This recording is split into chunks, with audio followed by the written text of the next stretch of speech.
All right, well, I'll get us started, I think. My name is Megan Anderson, and as just noted, I'm with both our Europe and US teams. So I am dialing in just since everybody else is saying in the chat from Brussels, Belgium this evening. So it's why it's dark outside for me. So anyway, really happy to be here and thank you for the invitation. And I will be starting us off today by going through first our agenda. So I'm going to start with the first two sections here, and then I will turn it over to my colleague Mark to discuss the second two. And as Maggie noted, we're going to take a couple breaks throughout. So kind of after each section is what we were thinking. We'll just try and pause for questions. And if we forget to do so, don't hesitate to pause us with questions that you have. And we'll also be trying to monitor the chat to see if we can't respond.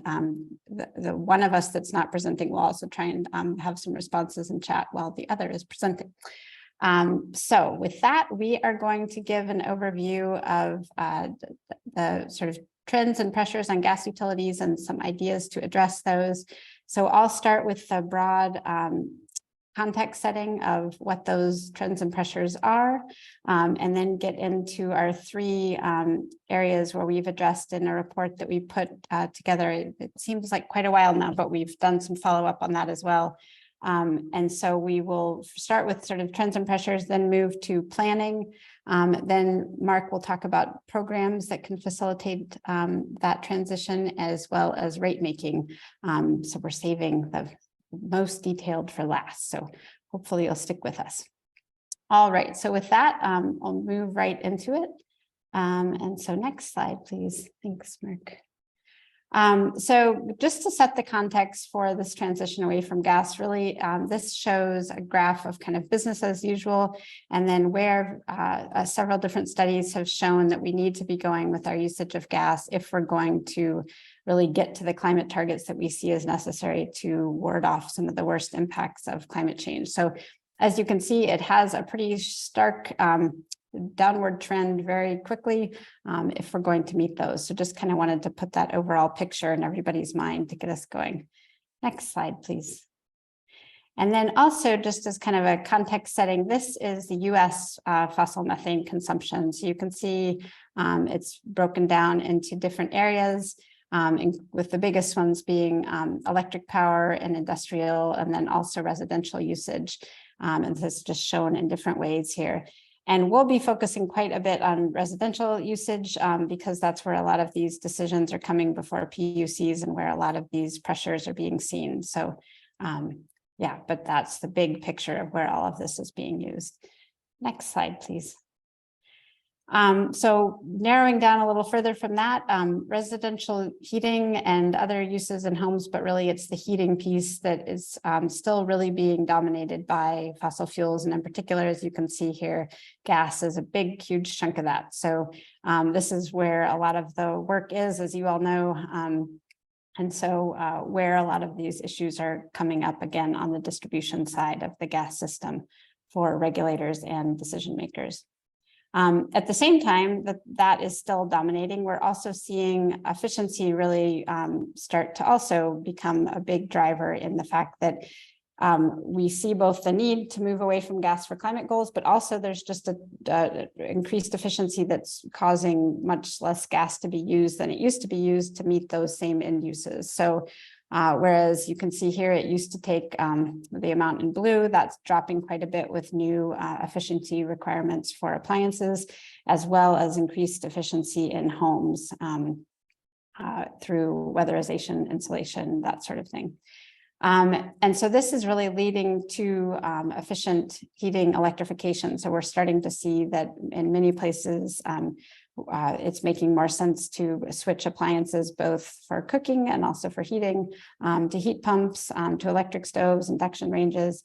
And all of these pieces are all leading to this trend to be moving away from gas, whereas that was the dominant source before.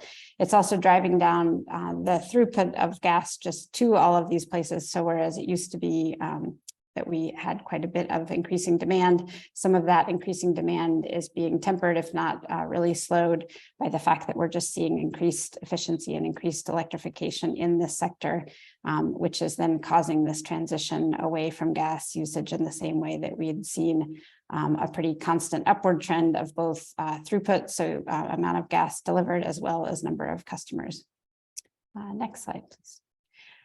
The other piece driving this overall trend away or recognition that we need to move away from fossil gas is just climate and safety concerns that are becoming more and more researched, and where they've actually been researched in some cases for quite some time. That research is coming out more to the forefront of the public awareness. And so this is trying to show that there are gas problems all the way from production, where some of this gas is coming out of the ground, where there's leakage and venting happening, also leakage on the pipelines that make it all the way then to the processing. There's leakage there, there's leakage in the pipes to get to all of the end uses that we have. And then we're learning more and more as well about the actual leakage and health issues in end uses and residences as well. So there's some issues all across the system. And so it's not just a question of potentially moving away from one, but also seeing the whole system has issues there. As noted, there's a much greater understanding of some of the health risks that we see with cooking with gas. And this is important as just a sort of context setting, not only because of these health risks in and of themselves being a problem with fossil gas and using it in our homes, but also because the use of cooking and gas for cooking has tended to be sort of a holdout for having all of this infrastructure and pipelines making its way into homes. So it's one of these areas where if we can start to see that shift, and we're not only going to have improved health benefits, but it's also just from a system-wide perspective going to move us away from that end use as well, which will allow for further electrification and away from the gas system.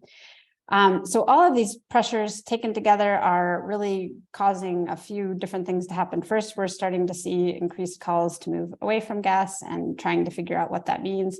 We're also seeing concerns about what does this mean when we start to have people then moving away from gas, and we are then left with this system that for the customers remaining on it are going to start to have higher costs because those system costs are going to be spread out across fewer customers.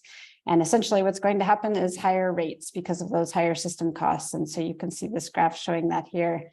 And that is really a problem in particular, depending on who is left on that system. If we see vulnerable customers, for example, and low-income customers being faced with those costs at the same time that the commodity of gas itself is starting to, well, not starting to, can be a very volatile price.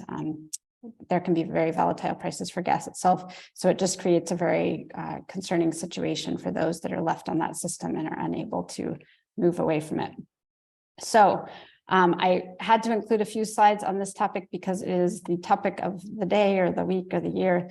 What about just greening up this gas? So why can't we just move away from fossil gas and move to alternative gases, in which case we wouldn't have to worry as much about all of this infrastructure transition. And there are a few red flags with doing so. So the first I wanted to note is that it's really important to be thinking about system decarbonization that's needed and not gas decarbonization. So gas is part of this bigger picture of what we're trying to do with the overall energy system, which is to decarbonize it as a whole. So we've been talking a lot about how do we move away from thinking about gas and gas demand, so just meeting whatever demand is out there with gas, but instead really making sure that we're taking the opportunity to think about how can we meet these end uses most efficiently, and where gas is needed or some alternative gas, it might be part of the picture, but it's not just a question of replacing one with the other because we have better alternatives now. Next slide. The other issue with some of these alternative gases is just the question of, can they really do the job? Do we have them available to do so? So this is showing the usage of fossil fuel in the US for various end uses. And this is showing on the right-hand side the amount of biomethane potential that we're seeing now. So there just is not that huge of a resource there. So it's not a question of, oh, let's just switch to biomethane and we'll solve the problem. It's a really similar story with hydrogen. There's, of course, huge investment right now to increase this share, this tiny little line you can see on the right of green hydrogen or low carbon hydrogen, if we're going to expand it that far. But nevertheless, that's not going to happen overnight. And we have, again, just a lot of really good alternatives. So, so it might not be the best way to do it. Anyway, this graph, I think, shows that really well. You have, this is showing the amount of electrification, the amount of wind turbines you would need to cover the same amount of, to meet the same amount of heating end use as you would with electrification. So in short, it's very inefficient to use a bunch of renewable energy to then create hydrogen, to then bring the hydrogen to a home, to then heat that home. Instead, when you could just directly use the electricity to meet that end use by itself. And this shows that, I think, fairly clearly. So as I noted before, if you're thinking about these gases from a system perspective, you can see that there may be some places for hydrogen and other alternative gases, but it's going to be in a very targeted role, or that's what would make sense if you're looking at this from a system perspective. And the infrastructure would then be best kept to meeting those end uses that are in this on the side of the upper right-hand green box here. So how do we meet those with that and make sure that we have those resources to meet those end uses instead of spreading it out across the system when we have other alternatives to do to meet those other end uses. Next slide. So what we've talked about a lot as we've been doing this work is kind of what do policymakers then need to keep in mind? And the first is just that this transition is happening, and that kind of sometimes can feel obvious, but it, I think, can be hard when you're sitting in the seat of how do I deal with this, especially in states or places where there's not, for example, other legislation requiring climate targets to be met, et cetera. So just a recognition that this transition is happening for all of these different reasons, and this needs to be addressed and elevated to make sure that it doesn't the problem doesn't get worse by not addressing it sooner. The other is just that this is a major shift in the system. There will be over 70 million residential customers affected, and as well as commercial and industrial customers. So regulators really are going to need to start to send some signals about this transition, really thinking about the infrastructure that's existing and whether or not there's calls for continued investment in that infrastructure and whether those are needed. Making sure to give customers alternatives so that they're not getting stuck on the system. And then also looking to evaluate those alternatives based on modeling from a system perspective. So we're making sure we're getting the most efficient outcomes. And then as well, definitely thinking about how does all of this play out for customers and how can we protect them while this transition is occurring. Next slide, please. A cornerstone of all of this, as I've mentioned a couple of times already, is that we need to make sure that when we're looking at this, we're thinking about solutions that aren't leaving vulnerable customers kind of as the last ones on this system as it's transitioning, and they're getting all of the impacts of a heating resource that has problems as noted, or cooking resource. B, that we're not implementing programs such as efficiency that can really increase well-being and comfort right away, so that we can make sure that all of those benefits are being realized, and then also making sure that we're not leaving them on a system that's getting more expensive, as well as unsure about what those prices may end up looking like. So as we'll talk about a little bit more, that includes looking at revitalized gas utility planning, enhancing energy efficiency and electrification programs, and then also looking at reforming gas rate making. So these are sort of the three areas that we discussed in our report to address a lot of these issues. And I think maybe there's one more slide. We also have an additional report that looks at some principles kind of for how to address this transition across all of those areas that I just noted. So I'm not going to go through all of these, but happy to answer questions or discuss them later. And I think that's it for this section, and we can take a break for any questions that folks have. We did have one question in the Q&A function that I answered there, but you may have additional thoughts, Megan, on the utility proposals to use leakage as a justification for expensive capital investment programs. Without reading what you've written, yeah, I think this infrastructure question, I think, is really interesting, because it's one where it's a tricky thing for regulators certainly to be taking on these questions of what do we need to be doing to address the immediate problems of leakage and maybe unsafe pipelines as well, while at the same time thinking about how are we transitioning the system. And that's where a lot of these issues that we'll get into in a little more detail of really taking a look at the system overall and figuring out ahead of time where are areas that we see those maintenance problems coming, for example, and we can say, you know what, this is an area where we know there's old pipeline that's going to be coming up as a request to improve. Maybe that's an area where we start to target it for electrification. And then other pipeline improvements may be helpful to reduce leakage in the short term, but really thinking about what is being allowed and how does that fit in with a larger plan for the system, as opposed to just sort of continuing to respond in those proposals that are coming, and being in a reactive posture is a big piece of it. So I may have just repeated what you wrote, Mark, but we were close enough that we're not embarrassed. That's good. One more question in the Q&A. When you say avoid continued investment, how do you advise stakeholders to stick to that when gas utilities keep filing increased rate cases? Good question. And I think it really comes down to, again, pushing for some of these other pieces. So how can we be thinking about getting out of that reactive posture would be how I would put it. When we have utilities that are continuing to come before commissions with those requests, and oftentimes we see as well that those requests are coming from utilities that have a great share of the information, and that isn't necessarily as widely shared as it is on the electric side, for example.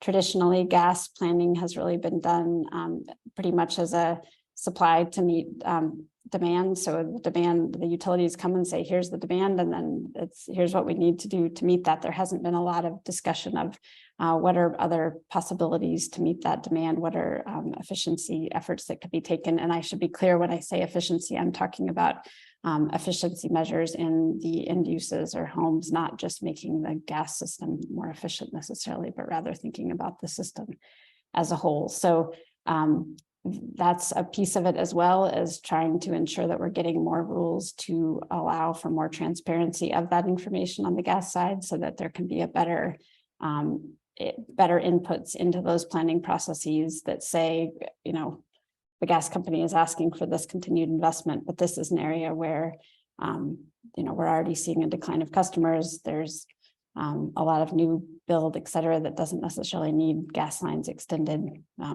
So trying to take that overall system mapping look.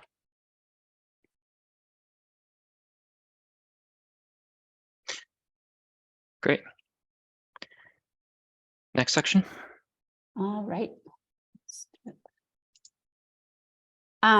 So as those questions were actually a good tee up, because of the first piece we really talked about in our larger report on this was thinking about gas utility planning, and our colleague Elaine has done some follow-up in this and another report as well. So the three big pieces of it are really thinking about, as I was just saying, how do we increase the inclusiveness and robustness of stakeholder processes around planning? They've traditionally not been great on the gas side. There also aren't always planning requirements in place in different states. So there are some states that have gas IRP, which is similar to the electric side IRP, but other places where there is not, where there are not those requirements, and even where there are, they may not be many. So that's a piece of it, is both improving those planning requirements and then also making sure that there's a stakeholder process within that planning requirement that allows for other options to be put forth. And then as part of, as I was just mentioning, sort of the data and information sharing, making sure that there's an understanding of the current gas system and its customers, and making sure that regulators understand that, so that when they're talking about different parts of the system, they know, is this, residential, or are we dealing with commercial customers where the transition might be easier, et cetera. And modernizing gas planning, and I'll jump into ways we see to do that. So this is just showing sort of a typical gas utility planning process and some of the pitfalls. It can fall short of public interest needs, and that you have a lot of separate processes. Gas planning is typically not linked with any sort of electric planning. So when you're trying to think about electrification solutions, how do we build those into the planning process in a way by integrating the planning so that those can all be considered on a level playing field? There's not always a lot of risk analysis. And this is, I think, what the question was getting to, of how do we start to look at these requests for investment. So one piece of that is thinking about what is the risk of continuing to invest or not, and how do we build that in? What are the risks to ratepayers of putting a bunch more money into a system that may end up being a stranded asset, et cetera. And then I've mentioned the other two, so we'll go on from there. So the principles we've developed, and I maybe put too many slides in on the same thing, because I think I've been saying these things, but basically the first and foremost is to build equity into the planning process, so that those solutions are really considered first and they're built into the process. This is something we've talked a lot about, is how do you make sure that it's not sort of here's the planning process and then, oh, what does that mean for vulnerable customers? But instead thinking about that right at the offset, so the solutions can actually be putting those customers who are probably suffering from the impacts of the gas system already, and some of those impacts may be exacerbated. And so how do we make sure to prioritize getting those customers off that system sooner rather than later, and also increasing benefits to them through electrification and efficiency programs. The other is, big one is, again, to try and take a system perspective to think about a range of investment and resource options across the board. And that can happen through integrated planning processes by combining electric and gas planning, or even combining planning processes with other agencies.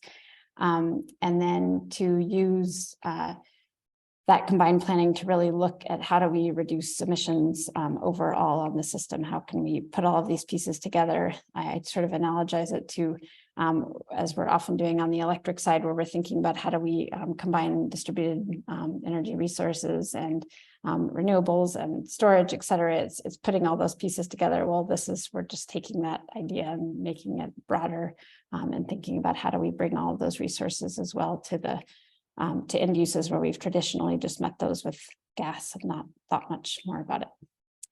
And then, as noted, trying to really bring in other state agencies, not only for combined planning processes that may be occurring because of climate legislation, for example, but also just to make sure their expertise is in the room as well. Next slide. And this is just a chart I put in the slides. This is from our colleague Elaine's paper, where I think so anyway, where it's just going through some of those same principles, but sort of pulling out ways to improve planning, and then some ideas for avoiding unnecessary investment. And Mark is going to get into these in a little bit more detail, things like interconnection and what is charged to customers, as well as how do we look at investment and non-pipeline alternatives, et cetera. So these are spelled out here, but we'll get into those in a little bit more detail. And then just some planning examples. California is doing a lot in the gas transition space right now, including requiring CPCN for large investments. New York is looking at new supply and demand forecasting requirements. And Oregon and Washington are also looking at gas rates and demand in the context of new GHG requirements in those states. So there are places that are starting to think about how they can change these planning processes that they've had in the past and integrate them more. But definitely we're still, I would say, at the beginning of those changes. So we hope to see more coming. And I think that's it for we're planning, although we could talk lots more about it. There is one question in the Q&A function about alternative gas proposals.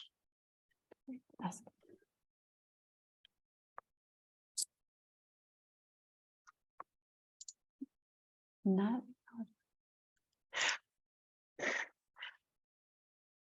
Yeah, well, I have a thought if you don't mind. Go ahead. I'm trying to connect. Yeah, I mean, look, hope is never a plan, right? So unless the utility is putting its money where its mouth is, and you could talk about exactly how to make them do that and bear risk for certain things that may be speculative, you know, I think there are perfectly fair ways to make that clear to the commission, whether or not that's, you know, structured as a commission acknowledging the plan or not. You know, I think that the point is everything should be fully and fairly evaluated on its own terms. You know, just like any speculative alternative should be treated this way with some skepticism. And, you know, we need to be taking real steps to reduce GHG emissions and address customers' needs reliably and affordably. And hand waving is never going to get the job done in the end. So. Yeah, and on the ad, this is where we really are seeing that there's a lot of information that isn't always shared as much as it should be. And so digging in again to just trying to get as much information about these things as possible. We've seen in one state where utilities were calling for biogases, but they were sort of all citing the same source of that gas. So basically they were all saying, well, there's this much available, but that was 3 different utilities or something doing that. And so, you know, digging in to try and figure out whether the information that is presented is really valid, but that's the hard work. Megan, maybe I can interject with a question as well, because you raised this idea of you know, doing resource planning across all energy sources, and I'm curious, you know, what does that look like when it's not a combined electric and gas utility and you have different entities providing those energy sources? Yes, so some ideas we've had, and this I would say is still like at the kind of forefront of how do we have this playing out, is PUCs could require, for example, that those plans are filed at least in conjunction with one another, so that they're sort of seeing the same plans for meeting end uses at the same time. That there could potentially be ways to look at demand forecasts on both sides. So is there an increased, on the electric side, is there an expectation that there'll be a lot of electrification and meeting end uses that way? But the gas side is also saying they're going to be meeting all those same end uses. So making sure that the commission has some sort of eye into where these things being planned in both cases. So having some sort of combined filing requirements, or at least shared information requirements at the outset. I think even where there is not a combined utility itself, and in fact, even when it is a combined utility, sometimes the parts of that utility are very separated for various reasons. And so it might not even be that makes a huge difference always, but that there's still some sharing of that information, and then also thinking about the system overall from the regulator perspective. So I would say there's certainly an additional burden on the regulator now to really be thinking about the overall system and what is meeting those end uses. But that can be done through different ways of information sharing and gathering, and making sure that some of the additional alternatives like non-pipeline alternatives are included in the gas plans, which can then hearken to the electric side. Yeah, and you could go a little further than that too. A state energy office, or even the commission, I suppose, could develop its own forecasts with appropriate feedback from utilities and other stakeholders. And there could be a requirement for individual utilities to do their own service area specific forecasts in a manner that's consistent with, or roughly the statewide forecasts that are developed in a separate process. So I think people are going to be experimenting with that over time, exactly the best way to get all those right feedback loops.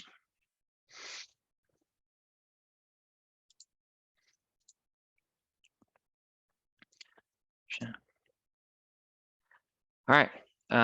Should we do the next section? Yeah, go ahead. Oh, All right. Thank you so much, Megan. Hi, I'm Mark. I'm located just outside of Boston. I've been with RAP for about 4 years now.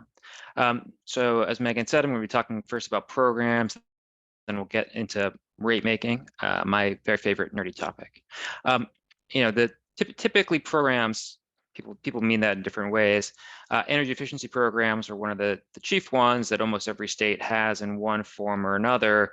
Many states are pivoting exactly what that means, whether you still want to call them energy efficiency programs in a very broad sense and start to include electrification under that umbrella, or else just specify that we're now talking about electrification and fuel switching as part of the important role of these programs, and not just the energy efficiency program, but there can be related programs as well.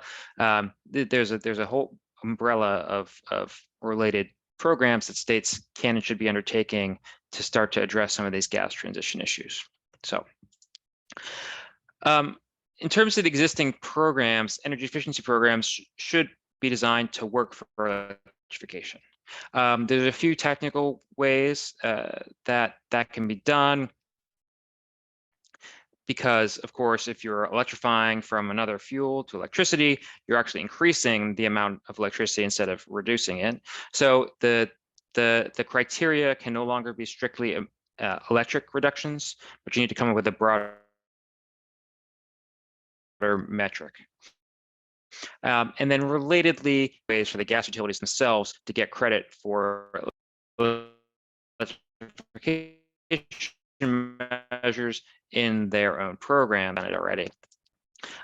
It's going to be increasingly important to coordinate these programs with people's lives.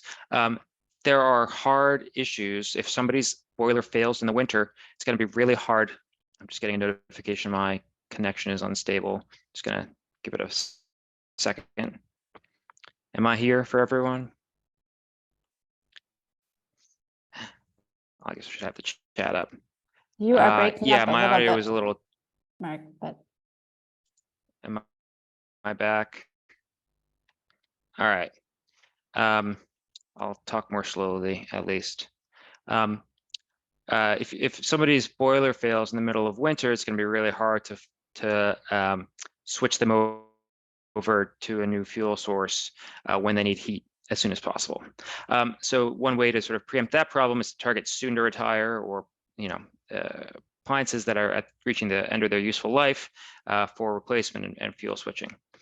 In addition, we want to make sure we're trying to improve building shells alongside these heating system improvements and replacements. We can't just do the appliances, we have to weatherize. And in addition, the weatherization measures, air sealing, other things, they work regardless of what fuel you're using right now. And so that's a long-lived measure that can and should be done wherever you can.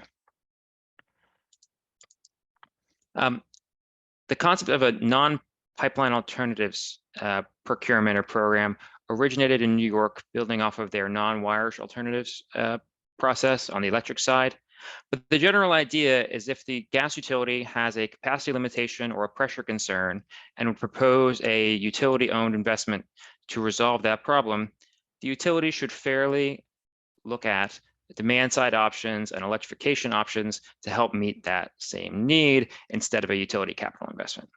As I said, New York is the leader in this area.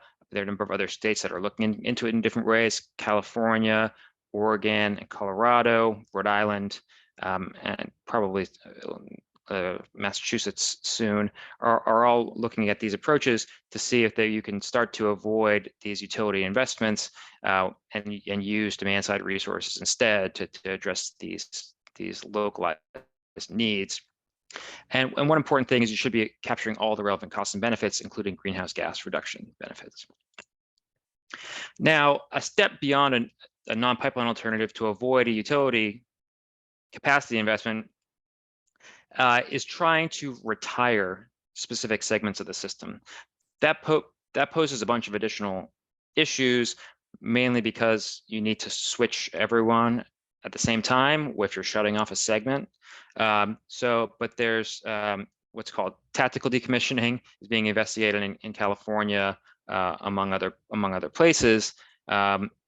Is it cheaper and cleaner to shut down segments of the system instead of doing replacements for leakage or other purposes? And as I mentioned, these are some of the leading examples. Massachusetts is doing great work on fuel neutral energy efficiency. New York is the leader on non-pipeline alternatives. And then California is doing pilots on this segment by segment decommissioning. So I can stop there and see if we have any questions. Oop. One went away immediately. Oh, I was just answered, but didn't really answer. Do you know if there are non-pipeline alternatives required in Michigan? I do not. Not to my knowledge. I know they were doing non-wires or non-generation alternatives in their My Power Grid proceeding, but I've not heard of anything like that on the gas side in Michigan. So. All right, that was our only question so far. All right, great. We can move on to rate making. So reforming gas rate making. I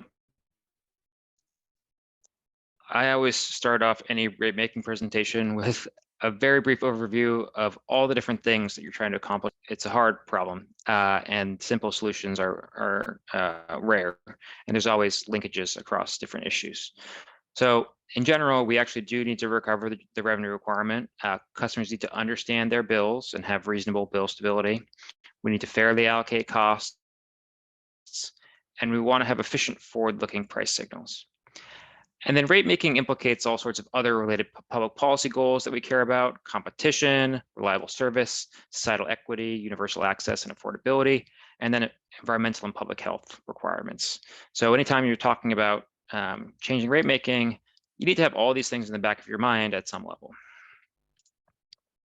Now, there's a bunch of different ways that we can lower a utility's rate base and decrease the risks of long-term rate impacts and the utility death spiral and price jumps that Megan showed you in the first section of this presentation.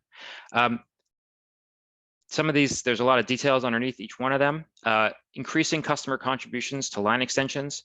Any new customers are expected, typically in many jurisdictions, to pay for certain costs of providing them with a new service line and any additional mains that need to be installed to give them gas. There's a number of ways you can play with those formulas. California is talking about just getting rid of any credit and just requiring a customer to pay for the full amount of the investment if they're going to get a new service. And if you do that, you lower the long-term rate base of the utility and you sort of downplay or minimize the amount of long-term risk that there is, because that investment's already been paid for and there's no risk of a stranded cost. Accelerating depreciation timelines, that means we're paying off costs of the system sooner rather than later. And that also decreases the risk of stranded costs in the long term because you've already paid things off. It's like putting in an extra mortgage payment every year, for those of you who are familiar with home ownership. Improving planning and decision criteria for new investments as well as contracts is really a key link between planning and eventual rate making, because the planning decisions we make today implicate the cost that we're going to be needing to recover tomorrow. So if you change those criteria and you change the types of investments, ideally lowering them presumably, or changing which ones you're making, then you lower the long-term risk of rate impacts. And then this is a little messier, but we can look at alternative funding sources for gas system costs or securitization, refinancing of those costs. And I'll get to that one in a little bit. We should be improving rate design for gas. Higher prices in peak gas seasons are appropriate. And we could look at whether higher prices or incentives are appropriate on peak days as well. There's some issues with that, particularly if people, the coldest days are when people need the most gas, and having a higher price on those days could implicate people's comfort and safety even. Inclining block structures is a good way to sort of blend equity and efficiency in gas rates, and it's something that California and other jurisdictions do in a pretty significant way. The incentives built into rate making are another important factor in all of this. There's a big part of our current rate making model that incentivizes utilities to build more infrastructure. And trying to get at some of those issues should help lower the temperature of utility enthusiasm for these projects. So one relatively simple one, if a state is doing decoupling already, which we recommend, we should be using an overall revenue target, not revenue per customer. The reasons for that get into. Performance-based, there's various forms of performance-based regulation that can help. We could lower base return on equity, eliminate unnecessary trackers, go to multi-year rate plans that give utilities incentives to contain costs. And then there's a whole wide world of performance incentives that could just as well apply to gas utilities as we're currently applying them to electric utilities. And then there's another big picture question about whether broader structural reforms for gas utilities would be necessary or helpful. There's something called networked geothermal, district geothermal energy to provide both heating and cooling services to customers are being explored in Massachusetts and in New York right now. I think those are interesting. You know, the risk is that they may be expensive and they have their own sets of challenges, but they are zero carbon. And then to zoom out, you're rarely dealing with just the gas utility when you're talking to the gas utility. They're part of a broader conglomerate that has a range of financial interests, and the trade-offs across these corporate entities can differ by the broader set of interests that a company has. You know, combined utility versus a gas-only utility will have a slightly different perspective on some of these questions, and it may depend on how big their electric side is compared to their gas side. And then on both the gas and electric rate making, this is happening in California for the electric side, the question of how to defray overall high costs and whether it's ever appropriate to use general funds for certain costs, securitization, you know, have shareholders eat certain costs, of course, is sometimes an option. And then, you know, less traditionally, there's also sort of electric customers could be asked to pay for certain gas utility costs. And then we don't really like this, but it is technically an option. Exit fees for gas customers who are going to leave the system is technically an option to sort of help pay down system costs. In terms of rate making examples, New York has changed its decoupling structure in a productive way, and it's also required depreciation studies from its gas utilities to change how they use depreciation in rate making. And then Washington, Oregon, and California have all lowered or eliminated their line extension allowances, requiring new customers to pay a bigger share of the costs of system connections. So, well, this is sort of our wrap-up message that originally our RAPS president came up with. But the overall message we try to give to regulators is that better planning is really going to be necessary to deal with the complicated issues of this transition. If we want the transition to be safe, affordable, and equitable, we're really going to need to get in there and think hard about the future. And that's a no regrets thing for everyone to be doing together to find improved solutions. So on that note, we can do rate making questions or anything else people want to do. All right. First question, is there a difference in outcomes for combined electric gas utilities versus separate? Should it be a policy goal to seek one or the other? This is a fun one. This is hard because, you know, mergers or splitting up companies are both extremely contentious. I personally would rather have separate gas and electric utilities because at least then you have an electric company that can be aggressively interested in electrification. Whereas if we have a combined company, they're sort of lukewarm on electrification, or they still want to rely on gas. But I think I'm in a minority position among some of my friends on that one. And with a gas and electric combined utility, you can sort of try to play their interests off each other in a different way, and try to show them a carrot on the electrification side. But I think it sort of depends, and there's going to be politics and personal differences on how each utility management is going to sort of approach these things differently.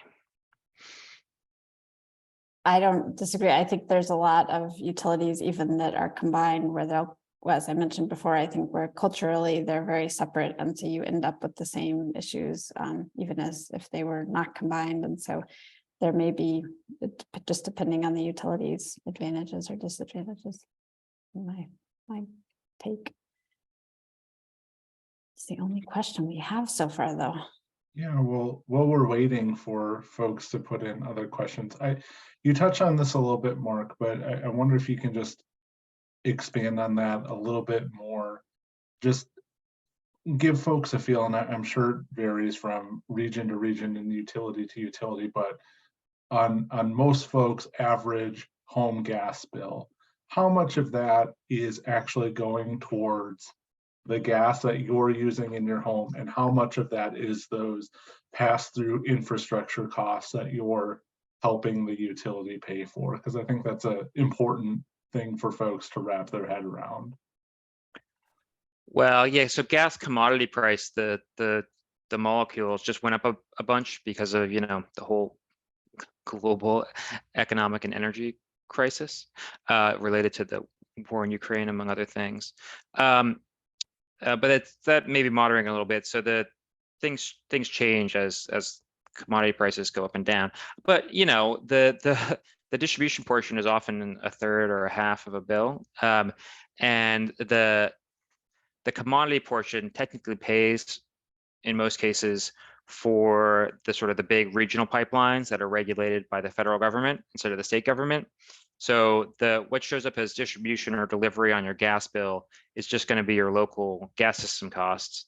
And it varies quite a bit. I mean, I hate to generalize, but a quarter, a third, or a half, probably somewhere in that range, but it's going to depend on where you live. And we have another question on how the gas workforce can be transitioned to other occupations. I personally don't have examples of how that's being done currently, although I have had many conversations with folks that I don't think this is going to be quite the same challenge as in the coal industry, for example, where those jobs were very specific and cultural. There's a lot of shared skills that can be applied to other industries from the gas workforce. But Mark, you look like you're... Well, one of the hopes of the people who are working on network geothermal district energy is that the pipes under the ground aspect of geothermal district energy will share a lot of the same skill sets as current gas workers. That's a little bit underproven at this point. There's a bunch of other labor you need for geothermal district energy, drilling deep holes, among other things. But that's one of the hopes here, is that the pipes under the ground aspect of geothermal will have some synergies, both for the workforce and for the companies. So that is one possibility that some people are very excited about, but again, haven't quite got there yet. And our next question is about what entity is in the best position to lead a planned transition, noting that state agencies are really cautious and gas utilities are probably not, to paraphrase, are probably not going to be the champions of this. So I would say that I think really for me, it's about putting rules in place that require that, that integrated planning so that we can both get the information, start to think about all of that information in a way in some of the planning processes that we already have a baseline for, like electric IRP or potentially gas IRP, and even better, this combined gas and electric IRP. So that can be a place where it can be led somewhat before the commission to be thinking about these as these decisions are being made about infrastructure, et cetera. But from a broader perspective, I think trying to have planning processes that at least bring in those state agencies in some ways, so that in particular in states where there is some sort of GHG legislation in place, and of course that's not everywhere by any means, but that can provide a little bit of a stick to push that planning forward. And we're seeing that in places like Oregon and Washington. But yeah, so depending on sort of the different levers at play in different places, I think the answer to that question may be different, but getting as many people in the room to input into that process, I think is a goal that is a good one. Yeah, I mean, there could be some pieces of this that gas utilities be interested in. I mean, faster depreciation, maybe one of them, because they get paid more quickly. But yeah, in general, there's not going to be any substitute for engaged leadership from either state agencies or the legislature. So yeah, pick one, ideally both. And let's see, we also have a question. If we have thoughts on the main incentives available to electrify in the Inflation Reduction Act and the role that PUCs can play to encourage gas utilities to take advantage of those IRA benefits and incorporate them into planning. Yeah, well, there's a bunch of new tax credits that should be taken into account in baseline forecasts and different policy scenarios. And I guess in fairness, there's both sort of weatherization incentives, heat pump incentives, but then there's also new hydrogen tax incentives and RNG tax incentives. How exactly all that's going to play out is pretty unclear at this point. The IRS is going to play a big role in defining some of these tax credits. And there are some news articles about some of the heavy lobbying going on those issues. So we will see. But once there's numbers and real rules for these programs, I think we'll know a lot more.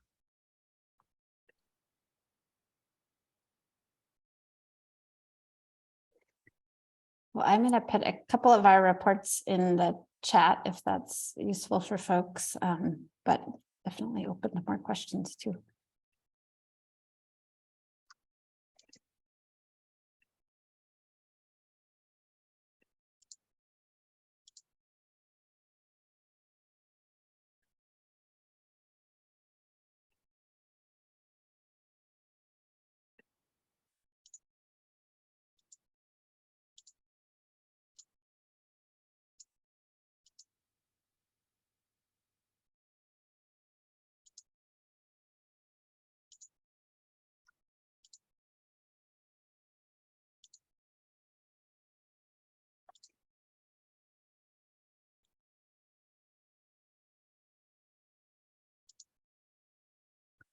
Here is one more.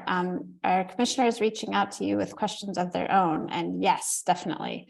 We're working with several different commissions. We have or are currently working with several, as we mentioned in Oregon, they're addressing a lot of these questions given their climate law.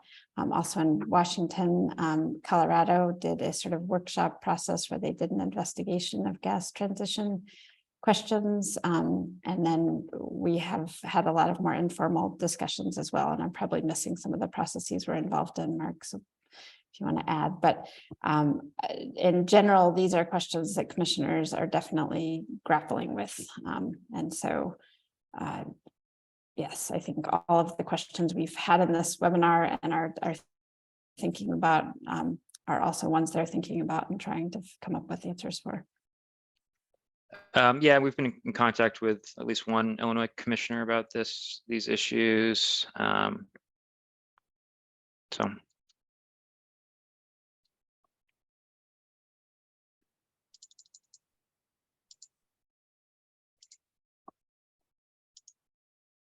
Anybody else? And I think, can we also just have people raise hands too, or is it? Yeah, absolutely. If folks want to raise hands, we can set it so you can come off mute if you had other questions you wanted to talk through. Or if I've missed any, because I think I was going through them all, but.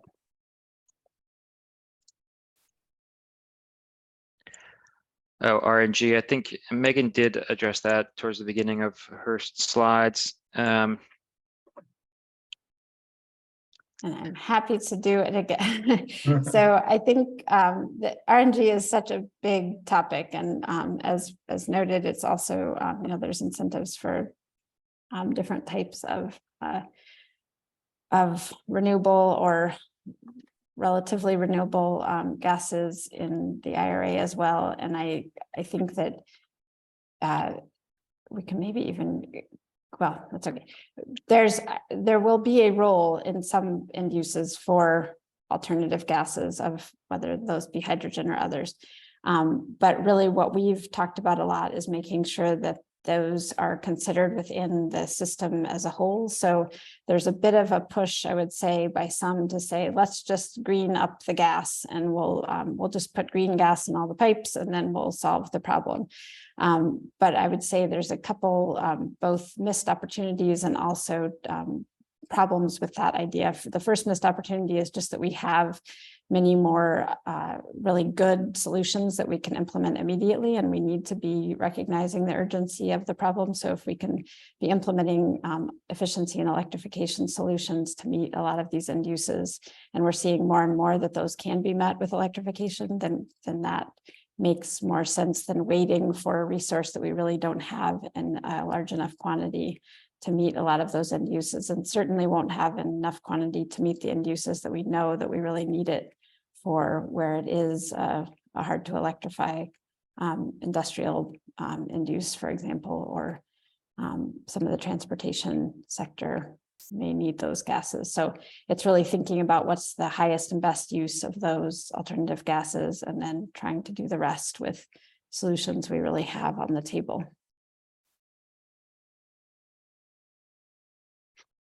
This also has implications for infrastructure, because if we think about, if we think we're going to keep using all of the infrastructure in the ground for these gases, there's an incentive for gas utilities and others to keep that infrastructure in the ground and maintained and upgraded, as we talked about a little bit in other questions. Whereas if we're making it clear and sending the signal that that's going to start to shift away, we can start to think about ways to decommission that infrastructure and not at least be putting more money into it. That's then going to fall on to the customers still left on that system. So there's a couple different reasons to keep the role of those gases in perspective. And there is a lot of discussion that is not doing that. This is definitely a big topic on our minds.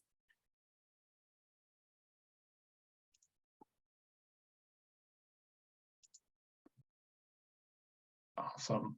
Well, we can wait a little bit longer if there's other lingering questions. Otherwise, I just want to thank Mark and Megan for joining us this afternoon to talk about all of these big questions as we try to transition away from this reliance on fossil gas to serve our buildings, and what that means for the utilities currently providing that. And then I'd also just kind of plug a few other Midwest BDC things while we wrap up, and I'll see how well Maggie can keep up with putting links in the chat as I mention things. So the first thing would be the third part of this series that we're doing with RAP will be in 2 weeks on that'd be the 23rd.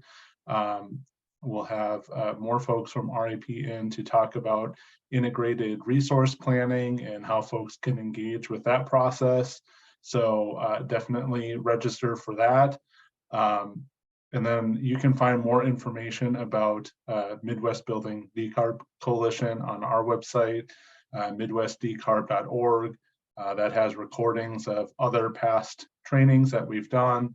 I linked a few of them in the chat as they were relevant to things that we were talking about today.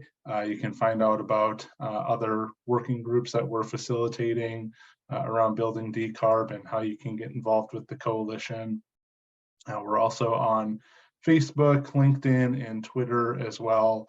Maggie does a great job getting resources relating to building decarb in the Midwest out to folks with that. So definitely follow those if you're active on any of those platforms. And I see while I was talking, we did have one other question come in, so I will let Megan and Mark address that.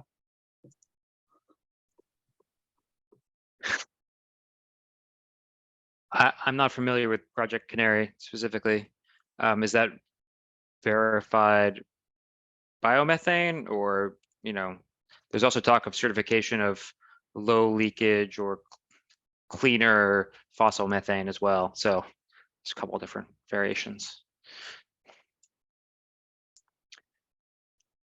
And my response to that would be just to sort of take those potential, I'm not familiar particular with Project Canary either, but I think some of these efforts to clean up the fossil gas production are, it's certainly, the more methane we can get, the less leakage and flaring we have, the better.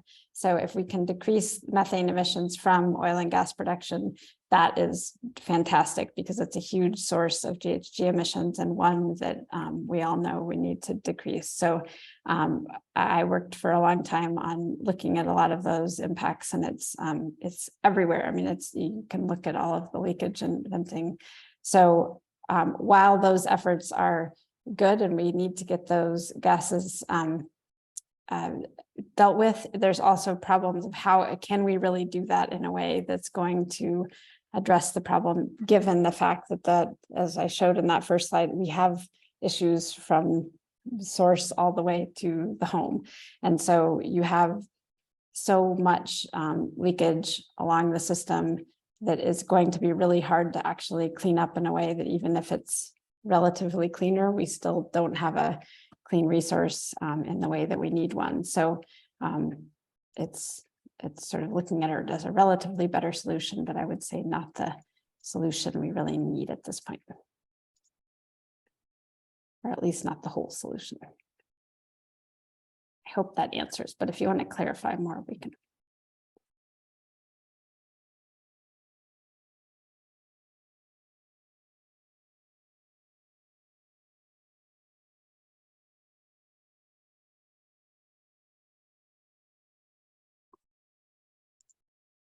And maybe I'll just wrap up the answer to that question by saying, I really do think this question of how do we look at the system as a whole and look at decarbonizing the system as a whole is a really, if we can have one key takeaway from today, it's that there are a lot of measures we can do immediately to start to look at efficiency and electrification that can start to address some of the issues we're seeing with remaining on a fossil gas system, and can frame that up a little bit rather than thinking about just replacing molecule for molecule. So just taking that step back and saying, what is the decarbonized system we need at the end of the day, and how do we move there, as opposed to starting with where we are and thinking about how do we address it from that side.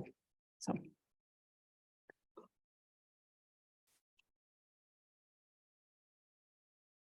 Awesome. Well, thank you again, Mark and Megan. I'm not seeing any more questions, so I think we'll wrap up here. And thank you, everybody, for taking time out of your afternoon to attend and get educated on this important topic. And we'll look forward to seeing you all again soon. Thank you so much, everyone. Thanks, everyone.